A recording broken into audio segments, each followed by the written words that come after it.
What's going on, everyone? Thanks for tuning in to another episode of the Ducks Dish podcast. I'm your host, Max Torres, publisher and lead editor of Ducks Digest, covering the Oregon Ducks for Sports Illustrated over on Fan Nation. It is draft day. It is finally here.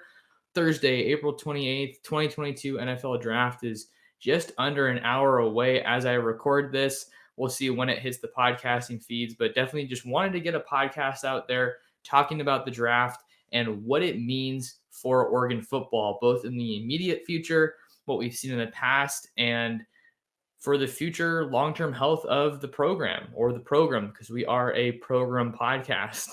But that's what we're going to be talking about today, guys, on this episode. Quick favor to ask of you guys, if you could please like and subscribe to the podcast wherever you are listening to the podcast. You can find us also on YouTube at Oregon Football Max Torres. If you're watching us there, kindly ask that you smash the like and subscribe button. It is a tremendous help for what we're doing covering the Oregon Ducks.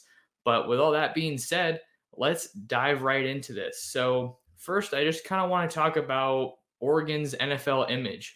I think a lot of us can agree that Oregon hasn't really been known for being a massive producer of NFL talent, certainly not among the likes of the Alabamas, the Ohio States, the Georgias, the more storied programs, the Notre Dames, for example. Oregon hasn't really been at that level, certainly not in recent years, but we're seeing an uptick in the players that they're putting out, right? Certainly during the Mario Cristobal era, we saw some big names come out of Oregon and land in the NFL. You saw Justin Herbert, who was taken 6th overall by the Chargers in 2020. Most recently, we saw Penei Sewell taken 7th overall by the Detroit Lions in the 2021 draft. And then we also saw Javon Holland, who was the first safety off the board in last year's draft, who ended up with the Miami Dolphins. Sewell and Holland both made an immediate impact, and certainly Justin Herbert did as well. He's squarely in the mix for the conversation as one of the best quarterbacks in the NFL, certainly in that top 10 mix, I think I'd argue. So he's just been an absolute stud, home run for Oregon. It's really helpful for Oregon to have a quarterback in the NFL that they can point to and say, hey, he went to Oregon. He led us to a lot of great things, Rose Bowl championship, Pac-12 championship. Whatever you want to point to. Herbert has had a great career at Oregon, and the Ducks, we all know how important it is for Oregon to be able to get quarterbacks. That's the most important position on the field. But I'm going to talk about why the NFL draft is important for Oregon moving forward, right? I think it's important for Oregon because, bottom line, they don't have a national championship that they can market. They can't use the national championship as a recruiting tool, not more than just saying, hey, we got to the national championship. They ultimately haven't got the job done. As painful as it is for some people to hear, Oregon has the reputation with it of being just that school, that team that has almost done it as far as winning a college football national title. But in the meantime, because getting a national championship is no small task, what can you do in the meantime? What you can do in the meantime is put guys in the league. Because at the end of the day, I talk to recruits all the time, and one of the things that comes up in the conversation as far as what they're looking for at their next stop, what kind of boxes do you need to check? You can have that home feel. That's something that is always thrown in the conversation, right? You want to be comfortable and have that feeling when you get on campus. Can I see myself here? Going to class in these buildings, being around the people, whether it be the academic support staff or the coaches. You want to have a great relationship with the head coach, certainly with your position coach as well. But can you get to the league? That's what a lot of these guys that I'm talking to, a lot of these recruits ultimately want to have. They want to have a confidence of, can I come to Oregon and can I get to the next level? And we've seen that, right? I'm going to go through some of the biggest names that have come out of Oregon that are in the NFL. So I already talked about Herbert. That's probably the shining example right now because he plays quarterback. Penei Sewell along the offensive line. Certainly not a glamorous position that gets a lot of praise. The Ducks will have Kayvon Thibodeau in the NFL, and I'm probably in the next hour, 2 hours. So again, not the ideal time to record, seeing that he hasn't been selected yet, but a lot of people see Thibodeau landing in the top 10 somewhere. Just going down the list, we got DeForest Buckner, who's been an all-pro defensive lineman on the Colts. He used to be on the Niners, but my Niners traded him away, unfortunately. Eric Armstead, who is on the 49ers still. That was just a power duo. Javon Holland, who I mentioned, Troy Dye, who's a linebacker with the Vikings, Troy Hill, cornerback with the Browns, Marcus Mariota. Looks like he's going to get a shot to quarterback the Falcons offense, cornerback Thomas Graham on the Bears, linebacker Justin Hollins on the defending champion Los Angeles Rams, Austin Fallew, Brady Breeze, Jake Hansen on the Packers, Royce Freeman, and Pharaoh Brown on the Texans. So those are just some of the more notable names that have been that are in the NFL rather, that went to Oregon. But yeah, just I think selling the proof is in the pudding that you have that NFL blueprint is so important. I think one recruiting kind of image that comes to mind, I'm sure they have it somewhere on social media, but I know that in one of Alabama football's kind of main lobbies, like one of those first images that you see, Oregon has the HDC, the Hatfield Dowling Complex, all those huge screens once you walk into that lobby, and then the trophy case, Marcus Mariota's Heisman trophy. If you've been in the facility, you know what it looks like. But Alabama, they have helmets of each NFL team, and then the visor is actually a monitor or a small screen that has rotating names of players that have gone to Alabama and played for that team, which I just think is a crazy touch just design-wise. But it also just drives home the point that Alabama is an NFL factory. That is the bottom line. And Oregon isn't an NFL factory right now, but it is certainly going in the right direction, right? Just think of, we obviously have Kayvon Thibodeau, who's in this year's draft, and then safety Verone McKinley, who is a consensus All-American, Mikael Wright, the cornerback, and Devin Williams, the wide receiver, George Moore, the offensive lineman. Trying to think of anybody else that I'm missing right now off the top of my head. CJ Verdell, who was a running back for Oregon, but he got dinged up in that 2021 season. I think I have everybody, unless I am totally spacing. Hopefully I'm not spacing anybody too bad. Johnny Johnson, almost forgot Johnny Johnson. Can't forget him. And then Devin Allen, who isn't in the draft, but he already got signed by the Eagles. So there are plenty of names that the Ducks could see get drafted, but I think the only for sure one right now is Kayvon, and then Verone, who had a great senior season.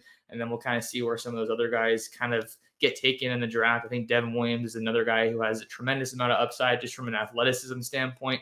Didn't have the strongest body of work while he was at Oregon and USC. Before that, was just getting into that wide receiver one role in the 2021 season, but he put together he did the best with what he had, right? Oregon's passing attack was very limited last year, but he put up some decent numbers. That's why a lot of people thought he was coming back, is because it wasn't a surefire NFL draft worthy season. But let's look at the future. Some of the guys that are on Oregon's roster right now that could be NFL caliber, and then I'm going to talk a little bit more about why it's so important for the Ducks to continue to pump guys out into the league and finish up on my point. So looking on this year's roster, 2022, a lot of people, it's pretty obvious that Noah Sewell is an NFL talent. Where he's going to land is kind of up for debate. And then you have Justin Flo, who has flashed NFL potential, but he's really hasn't been able to stay healthy at Oregon. Has just had some terrible injury luck. But in the limited sample size we've seen from him, he looks like a dude, right? And then you have Brandon Dorlus, who has been an absolute force on the defensive line since he got to Oregon. Popo Aumavae, Bennett Williams, who's one of the veteran members of Oregon's secondary. Alex Forsyth, who I think could find himself in the Remington Award Trophy conversation this season for the nation's best center. And then the rest of that offensive line, you got Stephen Jones, TJ Bass, Malasala Amavailaulu, who had initially declared for the NFL draft and then ended up coming back for one more season in Eugene under Dan Lanning. And then you also have Ryan Walk, who was a former walk-on. So those are the guys that Oregon can put themselves in the position to launch into the NFL. And then, like I said, with all those other guys I listed off that are already in the NFL, you can point to them and say, hey, we've done it at a variety of positions, and we've gotten these guys to the league, which gets me back to one point that I wanted to hit on. I think I posted this on the discussion board on Ducks Digest forums before, is what do you guys think about the importance of developing one position? You have USC, which that they've claimed to be quarterback you before. Not a whole bunch of them have been super successful in the NFL recently, right? You have Sam Darnold, who was there. Um, and then you have Florida, LSU, Ohio State, Alabama that those all claim to be DBU at some point. But for Oregon, I don't think it's important to be known for developing one position. It'd be great, sure. I mean, who wouldn't want to be a factory of a certain position? I think that's an added bonus. You just want to be known as a school that can get guys out of the leagues regardless of where you go, which is why I think it's important that Dan Lanning has brought in a variety of experience on this new staff. He's got guys with NFL experience like Tosh Lupoi, Adrian Clem. And then you have guys that are very proven at the college level with Dan Lanning. Demetrius Martin is one of the stronger developers of talent in the defensive backfield. And the secondary has been all throughout the Pac-12. But you also have some young names that are looking there and they're hungry to be proven. You have Carlos Lachlan coming out of Western Kentucky. I believe that was his first on-field job at the college level. And he's someone that just gets me fired up every time I talk to him. So Junior Adams as well. He's a little bit of a younger coach from after having stops at Washington and Boise State. So there's definitely some solid names here on this staff that can help Oregon pump out more guys to the NFL, especially on the defensive side of the ball. You got to think with Lanning and Lupoi working in tandem, that's going to be some big time guys that could be coming out of Oregon. So you just want to be an NFL factory, because if you can sell NFL development to recruits, I think that really expands the level of guys that you can get. Because Tosh Lupoi said earlier this week that Oregon kind of sells itself, right? You have those facilities, you have the Nike connection, you have the fan base. Oregon has some of the most passionate fans in the country, and you have some of that history as an elite football program. But bottom line, like I was saying earlier, they haven't won the national title. And man, we could do a whole podcast on what winning a national title could do for Oregon on the recruiting trail. There's the effects that would have would be unbelievable. But I think that window for Oregon to win a national championship is definitely here. I mean, we saw how close the Ducks have gotten recently, but Rose Bowls just don't really cut it anymore. I think the Oregon fans will agree that they want something more than a Rose Bowl. And since they went to that inaugural college football playoff in 2014, that's the next step, is getting back to the playoff. And let's be very clear here, getting to the playoff and winning the playoff game are two totally different things. That's why winning a national championship is so difficult, because you have to win 2 playoff games, and you also have to clearly win your conference, and you really don't have that big of a margin for error, maybe 1 game at the most. And then on top of that, you want to be just dominating teams so that when it comes time to select those 4 teams, they're not looking at Oregon saying, oh, they barely won, they barely squeaked by Cal, or they barely squeaked by Washington State. No, you got to just be mowing through teams in order to make that college football playoff resume as strong as possible. So the Ducks have done a great job, obviously, becoming recruiting powers in the last 5 or so years. I feel like Willie Taggart was that first coach that really took recruiting seriously at Oregon and kind of utilized the brand to its fullest ability. And then Mario Cristobal picked up right where he left off. Obviously, he worked under Taggart before Taggart bolted for Florida State. And then now that Dan Lanning's in charge, he's a guy who has experience at the SEC at the highest level of college football. So he's wasted no time. We've already seen it. He's wasted no time coming into Eugene, picking up right where Mario Cristobal left off, and bringing in guys that he believes can be NFL caliber guys. 5-star offensive lineman Josh Connerly, All-American wide receiver Kyler Casper. I mean, there's guys that are already on this roster in the 2022 recruiting class, and then I know that they're going to pick up momentum in the 23 class and ultimately get to work developing those guys. And you ultimately want to get guys that can push your veterans for playing time right away. You're here, don't waste any time. Get on the field as fast as you can. That's the level of talent that you want to be recruiting, because that's what all the best programs in the country are doing. You have guys at Ohio State, at Alabama, at Georgia, at Bama. I meant to say Texas. You have guys at schools like that, at Notre Dame, that are seeing the field right away. And Oregon's had some of those for sure. I'm just saying you want more of them. So case in point that I'm trying to get to here is that Oregon doesn't have a national championship to market to recruits. Is that an end all be all? No. But man, would that be a huge help. And in the meantime, while they're looking for that first national championship, keep hammering the recruiting trail. And then once they get here, develop them, make them the best player that they can possibly be. Guys like Kayvon Thibodeau, who's going to get drafted tonight, that are can't miss talent, and just keep putting guys in the first round year after year after year. Even get multiple guys in the first round. I mean, look at what Georgia's going to do on that defense in tonight's draft. It's going to be insane. I'm not saying that's easy to attain by any means. I mean, Georgia just stacks elite top 5 talent every year. And then they have awesome talent. They have awesome coaches to develop that talent. And that's what Dan Lanning's trying to do in his first year at Oregon. And that's got to be part of the long-term picture.